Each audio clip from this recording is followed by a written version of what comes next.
Hello বন্ধুরা, Shakuntala blogs থেকে আপনাদের স্বাগত জানাই। আজকের রেসিপি নিয়ে চলে এসেছি ফুলকপি আলুর রসা।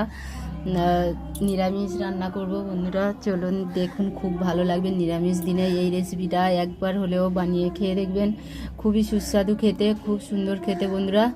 চলুন তাহলে এই রেসিপিটা বানানো যাক। কড়াতে জল নিয়ে নিয়েছি, জলটা একটু গরম হয়ে গেলে ফুলকপি আলুগুলো দিয়ে দেবো। ওর সঙ্গে একটু গাজর ছিল, একটু লবণ দিয়ে দিলাম, একটু হলুদ দিয়ে দিলাম। এবার চাপা ঢাকা দিয়ে দেবো, বেশ কিছুক্ষণ সিদ্ধ করে নেবো, হাফ বয়েল করে। সিদ্ধ হয়ে গিয়েছে, নামিয়ে নিয়েছি। মশলাগুলো বেটে নেব, জিরে আর আদা আর চালমগজ এগুলো বেটে নিয়ে এসেছি। কড়া বসিয়ে কড়াতে তেল দিয়ে দিলাম। ফুলকপি আলুটা একটু ভেজে নেব, ভালো করে লাল লাল করে একটু ভেজে নিলাম। ভালো করে লাল লাল করে একটু ভেজে নিলাম। আবারও কড়াই একটু তেল দিয়ে দেব।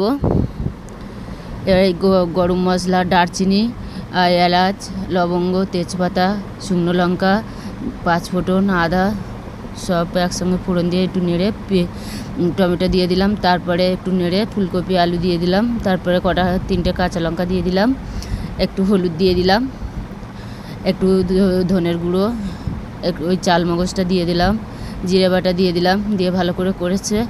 একটু বাতাসা দিয়ে দিলাম বন্ধুরা, তোমরা চিনি দিয়ে দেবে, আমি বাতাসা দিয়েছি। তারপর জল দিয়ে দিলাম, দিয়ে ভালো করে পরিমাণ মতো জল দিয়েছি, দিয়ে ঢাকা দিয়েছি।